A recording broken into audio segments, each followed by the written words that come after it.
friends, we are discussing a very interesting topic of grammar, that is adverbs.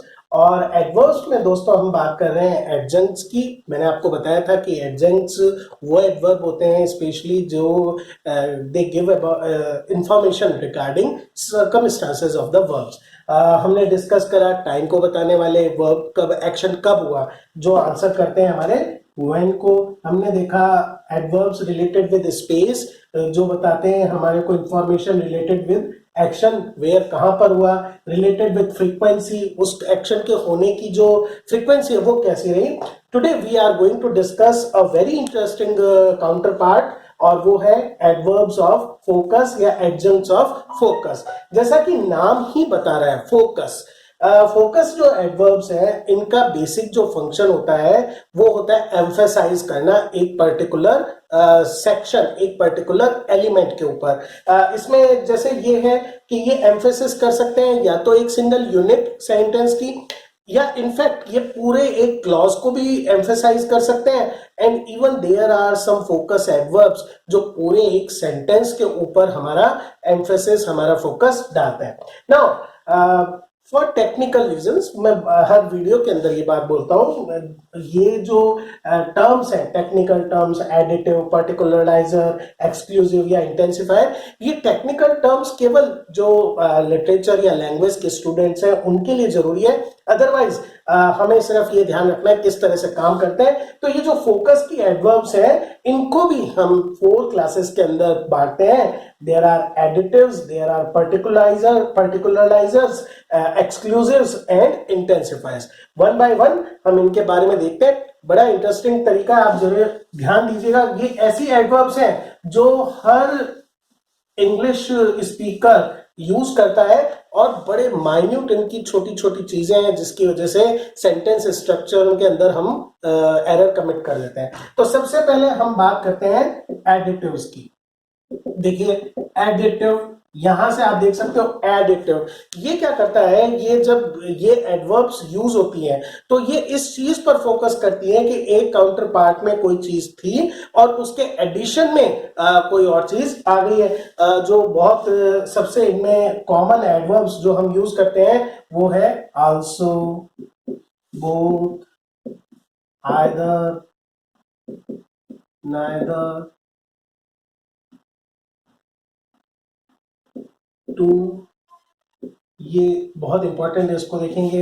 As well, besides, ये सारी जो adverbs हैं ये इनका काम होता है फोकस करना। एक चीज जो इन फोकस एडवर्ब्स में हमें ध्यान रखनी है, इनकी पोजीशन। एक इसको छोड़ दें, अगर हम टू को छोड़ दें तो ये सारी जो एडवर्ब्स हैं ये जनरली जाती हैं वही जो टिपिकल एडवर्ब ऑफ फ्रीक्वेंसी का स्ट्रक्चर है, सब्जेक्ट, फिर ये फोकस एडवर्ब और फिर उनका वर्ब। ठीक है। हाँ, अगर वर्ब जैसे हमने देखा था सिंगल बी वर्ब है तब जरूर ये उसके बाद जाती है। कुछ एग्जांपल्स देखते हैं और हम समझते हैं। जैसे सबसे कॉमन है आल्सो, तो देखिए आप, he has also taken some medicines। Okay, आप देख सकते हैं यहां पर ये फर्स्ट हेल्पिंग वर्ब है, ये मेन वर्ब है, और यहां पर हमने यूज करा है एडिटिव को। अब आप देखिए, अगर आप इस सेंटेंस को ऐसे लिखते हैं he also has taken some medicine, तो ये ग्रामेटिकली जो है ये सेंटेंस इनकरेक्ट हो जाता है। इसी तरह से he has taken also some medicine, तब भी गलत हो सकता है। लेकिन अगर इस सेंटेंस को हम लिख दें he has taken some medicine also, and के अंदर हम ऐड कर दें, तो ये ग्रामेटिकली अलाउ है, इसको सही माना जाता है। इसी तरह से आल्सो जो है उसका एक और चीज हम देखते हैं, स्पेशल जो इसका केस है वो ये है कि एक सेंटेंस के बाद ही wants to stay here, also he wants to work here. यहां पर जैसा मैंने आपको बताया था, यहां पर आल्सो बिगनिंग में आ रहा है और उसके बाद आप नोटिस करें इस कॉमा को, ये इस पूरे क्लॉज को, इस पूरे सेंटेंस को फोकस कर रहा है। कैसे है? तो additive he wants to stay here, also he wants to work here. तो ये जब हम सेंटेंस के बिगनिंग के अंदर आल्सो का यूज करते हैं तो आपको क्या ध्यान रखना है? कॉमा का यूज जरूर होना चाहिए। और ये कब होना चाहिए? जब इस बात की कंटिन्यूटी में ऐड करते हुए हम कोई बात कहना चाहें। एक और हम इसी तरह का जो एडवर्ब है बिसाइड्स, जिसके साथ हम कई बार गलती कर जाते हैं क्योंकि बिल्कुल मिलता जुलता इससे है बिसाइड। बस आपको ध्यान क्या रखना है कि ये जो बिसाइड है ये क्या है? This is a preposition. ये एक प्रीपोजिशन है, तो ये कहां आता है? एक नाउन से पहले आता है बिसाइड उसके पास में, जबकि ये एक एडवर्ब है। This is an focus adverb, जिसका मतलब क्या होता है? वही आल्सो या इन एडिशन। इन एडिशन, तो देखिए यूज कैसे होता है इसका।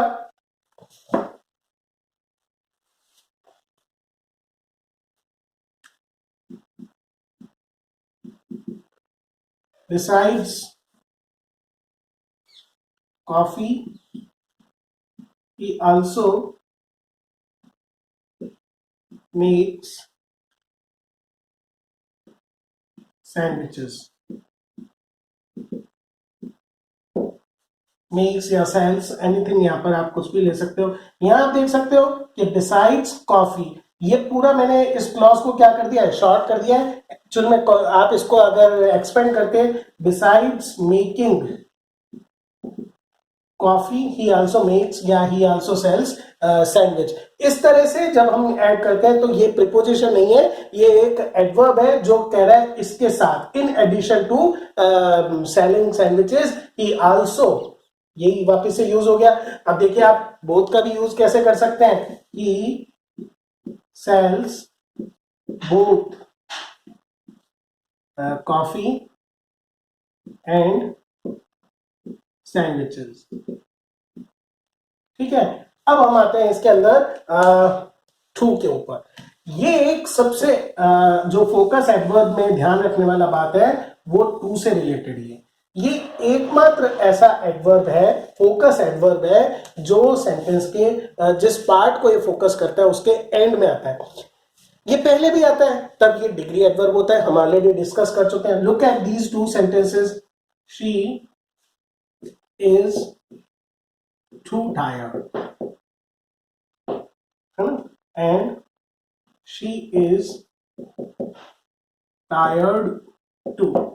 Now दोनों सेंटेंस के अंदर अगर आप नोटिस करेंगे यहां पर टायर्ड जो है एडजेक्टिव का काम कर रहा है और टू उससे पहले आया है। यहां पर भी टायर्ड जो है एडजेक्टिव का काम कर रहा है और टू उसके बाद में आया है। Meaning is quite different, meaning बहुत अंतर है। इस सेंटेंस का मीनिंग है शी इज टू टायर्ड, ये डिग्री है, इंटेंसिटी बता रही है बहुत ज्यादा। शी इज टू टायर्ड, वो बहुत ज्यादा थकी हुई है। शी इज टायर्ड टू, ये कौन सा मीनिंग है? ये आल्सो वाला मीनिंग है। यहां पर इसका मतलब है वो भी टायर्ड है। ये किस रेफरेंस में? We are already talking about someone who is tired, जो थका हुआ है, और वह भी, यहां पर भी, इसका टू का सेंस है भी। तो जब भी हमें एडिटिव के सेंस में टू को यूज करना है तो क्या करना है? इसको लास्ट में यूज करना है, चाहे टू हो चाहे एज वेल हो। ये दोनों जो हैं वो सेंटेंस के लास्ट में जाते हैं। बाकी जितने भी आपके एडिटिव्स हैं वो हमेशा टिपिकल जो फ्रीक्वेंसी एडवर्ब की पोजीशन होती है वहां पर आते हैं। ओके फ्रेंड्स, ये थे आपके एडिटिव्स। नेक्स्ट अपन बात कर लेते हैं पर्टिकुलराइजर। पर्टिकुलराइजर, जो पर्टिकुलराइजर्स होते हैं ये क्या करते हैं? ये हमारा ध्यान, ये हमारा फोकस कहां लेकर आते हैं? टू वन पर्टिकुलर एलिमेंट और यूनिट। उधर फोकस जो हमारा होता है वो मेनली चीफ जो हमारा फोकस होता है वो उसके ऊपर होता है। देखिए किस तरह से हम आगे बढ़ रहे हैं। एडिटिव का तो मतलब एलिमेंट ए भी है और एलिमेंट बी भी उसके साथ जुड़ गया। पर्टिकुलराइजर के अंदर हम बात क्या कर रहे हैं, एलिमेंट ए के अंदर खासकर एलिमेंट बी के बारे में हम बात कर रहे हैं। तो इसका मतलब ये इसके अंदर इंक्लूड है, लेकिन हमारा फोकस ज्यादा इस पार्ट के ऊपर है। कुछ एडवर्ब्स जो पर्टिकुलराइजर के अंदर बात करते हैं वो है चीफली, मेनली, predominantly,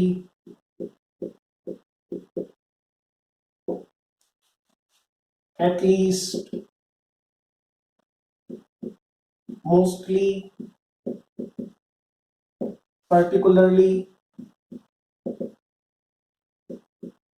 ये सारे जो एडवर्ब्स हैं ये हमारा फोकस जो है वो पर्टिकुलर एक एलिमेंट के ऊपर, पार्ट के ऊपर लेकर जाते हैं। जैसे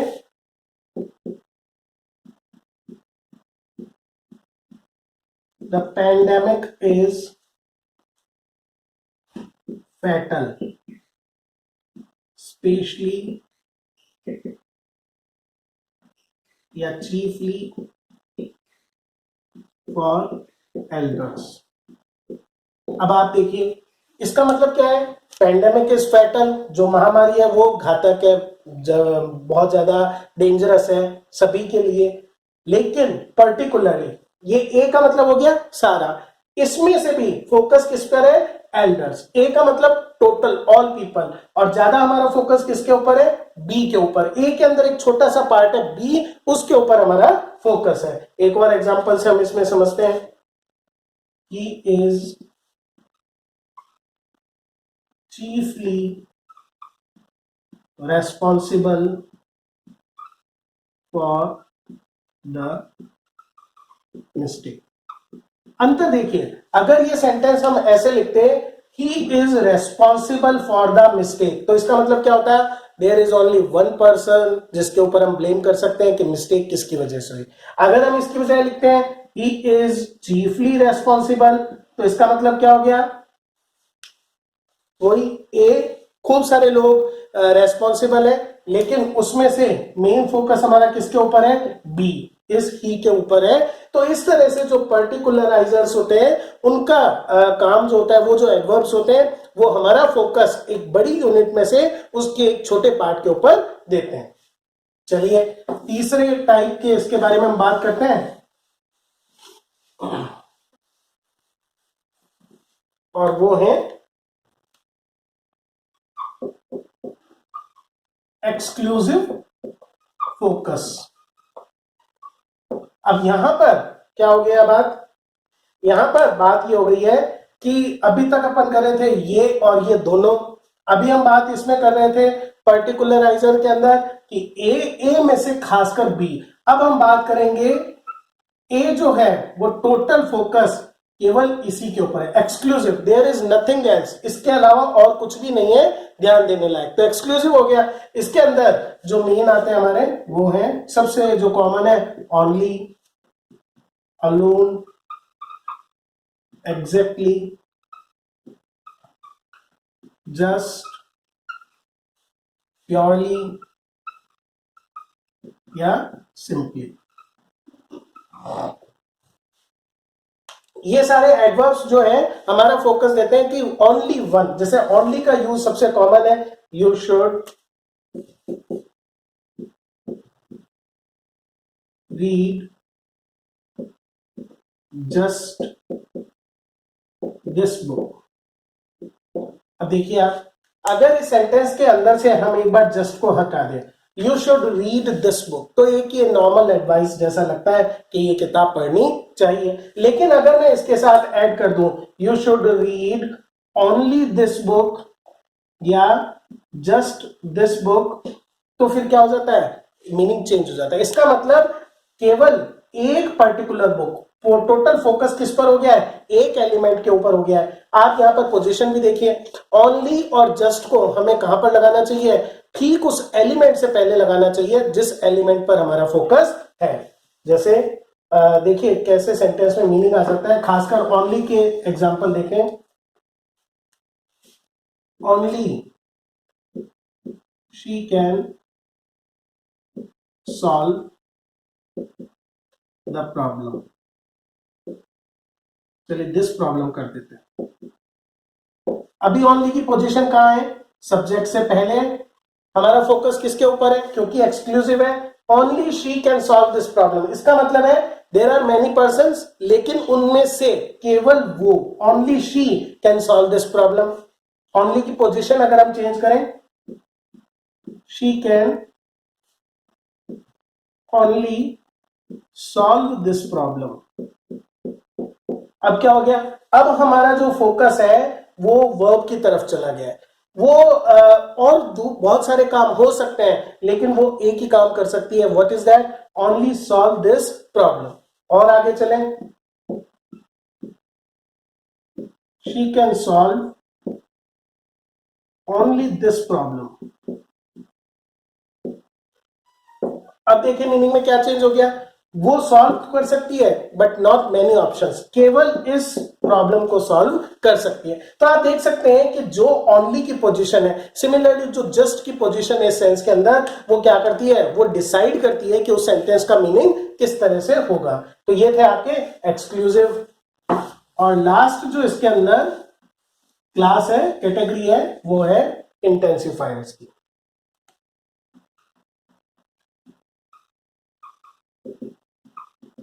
इंटेंसिफायर कुछ कुछ हम डिग्री एडवर्ब की तरह ही इसको देखते हैं। ये स्केल पर बताता है, कोई चीज किसी स्केल के ऊपर कितनी ज्यादा या कितनी कम है उसके बारे में बताता है। फॉर एग्जाम्पल, ऑलमोस्ट, बेयरली, डीपली, या फिर इनफ, इसको हम डिस्कस कर चुके हैं। एंटायरली,